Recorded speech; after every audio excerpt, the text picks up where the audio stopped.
Alex slammed the gym locker shut and admired his reflection in the mirror, running a hand slowly over his perfectly sculpted six-pack. Sweat glistened on his chest, and his confidence was as loud as the music blasting from the speakers. Around him, people stared, some in admiration, some in envy. To him, his body was not just muscle, it was power. At 28, Alex believed he had cracked the code of life. He was handsome, fit, popular, and well-known on social media. Women followed him, praised him, chased him. Men wanted to be him. Everywhere he went, attention followed, and Alex would do whatever he wanted. Outside the gym, Edna waited near his car, arms folded, eyes red from crying. She had confronted him earlier about his constant insults and disrespect, hoping, foolishly, that he might change. "Alex, I just want to talk," she said softly. Alex laughed, unlocking his car. "Talk about what? That I don't call you enough? That I don't take you seriously?" He shook his head. "Edna, you knew what this was. You embarrassed me in front of your friends," she said, her voice shaking. "You called me desperate." Alex leaned closer, his smile cruel. "Because you are. Look at me." He gestured to his body. "Women like you should be grateful I even noticed you." Edna's face crumbled. People nearby slowed down, watching. Alex didn't care. "Get out of my way," he said coldly. Edna stepped back, humiliated, tears streaming down her face as Alex drove off without a second glance. This was not the first woman he treated this way, and it wouldn't be the last. Amara met Alex 2 weeks later at a rooftop party. She was lively, warm, and hopeful. At first, Alex was charming, compliments, smiles, attention. But within days, the tone changed. He began correcting how she dressed, mocking her opinions, telling her she was too loud and too emotional. One night, when she challenged him, Alex rolled his eyes. "You should calm down," he said. "You're acting like you have options." That was when Amara walked away. "She'll be back," he told himself. Mia didn't come back either. Alex told himself it didn't matter. Women are replaceable. There are always more. Then he met Amaka. She sat alone at a cafe, reading a book, completely uninterested in the noise around her. Alex noticed her immediately, not because she was trying to be noticed, but because she wasn't. He walked over confidently and flashed his practiced smile. "Hi," he said. "You look serious." Amaka looked up slowly, studying him from head to toe, not impressed, not intimidated. "And you look loud," she replied calmly. "That's it?" he asked. "No excitement?" Amaka returned to her book. Should there be? Women usually smiled, flirted, tried to impress him. Amaka didn't care. "You know," he said, leaning closer, "most women would kill for my attention." She looked at him again, this time with a small, knowing smile. "Then maybe you should go find one of them," she said. Alex walked away. He glanced back at her, his jaw tight. "She thinks she's better than me," he thought. "I'll show her." Alex couldn't stop thinking about Amaka. It annoyed him more than he wanted to admit. He had been rejected before, but never so casually. There was no anger in her voice, no fear in her eyes, just calm indifference. That was new, and Alex didn't like new things he couldn't control. For days, he replayed the moment in the cafe in his head. The way she looked at him, not as a prize, not as a king, but as just another man. She's pretending, he told himself. Every woman does eventually. So he decided to try again. Alex found Amaka on social media through a mutual friend. He followed her, liked a few old pictures, then sent a message. Smooth, confident, charming. She replied hours later, short, polite, distant. Alex smiled at his phone. This was part of the game. He invited her out for coffee. She surprised him by agreeing. They met at a quiet restaurant the following evening. Alex arrived dressed to impress. Fitted shirt, expensive watch, confident walk. He expected Amaka to notice. She didn't comment on his looks at all. Instead, she asked him about his work, his values, the way he treated people. The questions felt strange, almost uncomfortable. "So," Alex said with a laugh, leaning back in his chair, "you don't seem like the jealous type." "I'm not," Amaka replied calmly. "I don't compete with anyone." Alex smirked. "Good, because a lot of women want me." "I'm sure," she said, sipping her drink. "But attention doesn't equal value." That sentence hit harder than Alex expected. He tried to change the tone, making jokes, bragging about his lifestyle, his followers, his body. Usually, this was the part where women leaned in closer. Amaka leaned back. "You talk about yourself a lot," she observed. Alex chuckled. "Confidence scares some people." "No," she corrected gently. "Arrogance does." His smile tightened. Over the next few weeks, Alex and Amaka crossed paths more often, at gatherings, at the gym, through friends. He interrupted her, dismissed her opinions, made comments about her appearance. Amaka responded with silence or logic. When he mocked her job, she calmly explained why she was proud of it. When he raised his voice, she lowered hers. When he tried to intimidate her, she set boundaries. One evening, Alex finally snapped. "Why don't you act like other women?" he demanded. "Why do you behave like you're above me?" Amaka looked him straight in the eye. "I don't think I'm above you," she said. "I just don't think you're special because of your body." No woman had ever spoken to him like that. He began to see Amaka not as a person, but as a challenge, a prize to be conquered, a pride to be broken. If I can make her doubt herself, he thought, she'll be like the rest. So Alex started changing tactics. He spread lies, made sarcastic jokes about her in front of others, twisted conversations to make her look difficult. And slowly, people began to notice tension around them. Amara warned her one day. "Be careful with Alex," she said. "He doesn't like women who don't submit." Edna, still bruised from her past with him, avoided Amaka entirely. Mia watched quietly, her eyes full of things she never said. Amaka listened, but she didn't run. She was watching. Because unlike the others, Amaka wasn't trying to change Alex. She was preparing. One evening, after Alex publicly mocked her at a party, Amaka smiled calmly and picked up her bag. "This ends soon," she said softly, almost to herself. Alex laughed. As Alex watched her walk away, he felt a strange Alex's behavior grew darker the moment he realized Amaka wasn't breaking. Instead of walking away, he leaned into his cruelty. What started as jokes became sharp comments. He made sure it happened in public, where it hurt the most. At the gym, he interrupted her workouts with loud remarks. "At least lift properly," he said once, laughing. "You're embarrassing yourself." Some people laughed nervously. Amaka didn't. At parties, he dismissed her opinions with a wave of his hand. "Don't mind her," he'd say.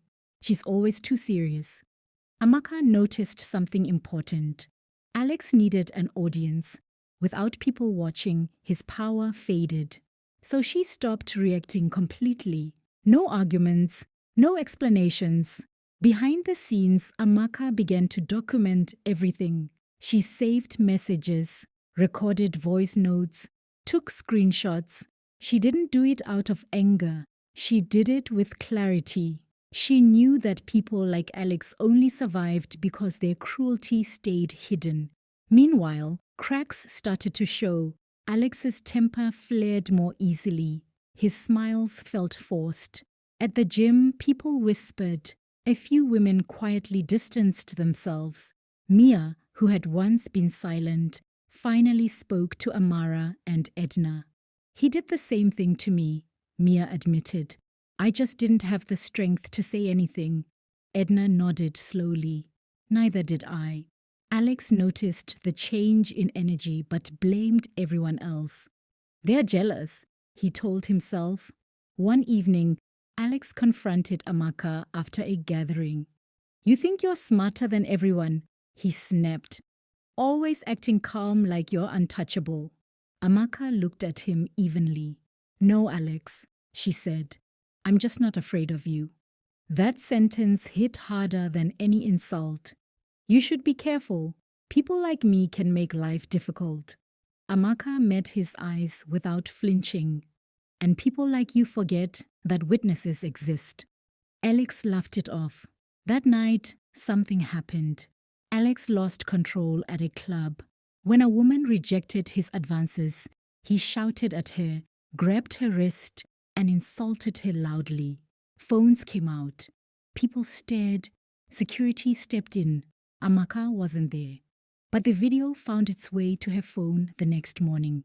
She watched it once, then twice, and she knew this was the moment. Alex still thought he was in control. Then Amaka made her move. She didn't post anything yet. She didn't confront him. Instead, she reached out quietly to women, Amara, Edna, Mia, and others whose names Alex didn't even remember. She asked one simple question. Do you have proof? The answer shocked her. Screenshots, voice notes, messages filled with insults, control, threats. Alex hadn't just hurt one woman. He had built a pattern. Amaka sat alone that night, staring at her phone, the weight of the truth pressing on her chest. She knew what exposing him would mean. She knew he would try to destroy her reputation. But if she stayed silent, he would continue. The next morning, Alex sent her a message. You've been quiet. Don't forget who I am. Amaka read it calmly. Then she replied with one sentence. You're about to remember who you really are. Alex woke up to chaos. His phone buzzed non-stop. Messages, missed calls, notifications piling up faster than he could read them. At first, he smiled, thinking it was another viral gym post, another wave of praise. Then he opened his social media. The smile disappeared. A video sat at the top of his feed. The club, his voice, his hand gripping a woman's wrist. Below it captions, "This is who he really is. Stop protecting abusers." We stayed silent too long. She hadn't insulted him. She had simply posted the truth. Screenshots followed the video. His messages, his insults, his threats. Each slide carried a name. Edna, Mia, Amara, and others. Different women. Same behavior. The comments exploded. I dated him. He did the same to me. This is not confidence. This is abuse. Alex threw his phone across the bed. This is a setup. He shouted to the empty room. She planned this. But deep down, he knew something worse. She didn't lie. Within hours, brands he worked with released statements. We do not support this behavior. His gym membership was suspended. An event he was scheduled to host cancelled without explanation. By evening, Alex was alone in his apartment. No calls, no praise, no cheers. Just silence. 2 days later, Alex finally saw Amaka again. She stood outside a cafe, calm as ever, sipping tea like nothing had changed. People around her whispered, not about her but about him. Alex approached slowly, his confidence stripped bare. You ruined my life, he said, his voice low. Amaka looked up at him, her expression steady. No, Alex, she said. You ruined your own life. I only stopped hiding it. He looked around nervously. People were watching, recording. You don't understand what you've done, Alex whispered. I have nothing left. Amaka met his eyes, not with pity, not with anger, but with truth. You still have something, she said. A chance to change, if you choose to. She stood up, ready to leave. Alex's voice cracked. Is that it? You just walk away?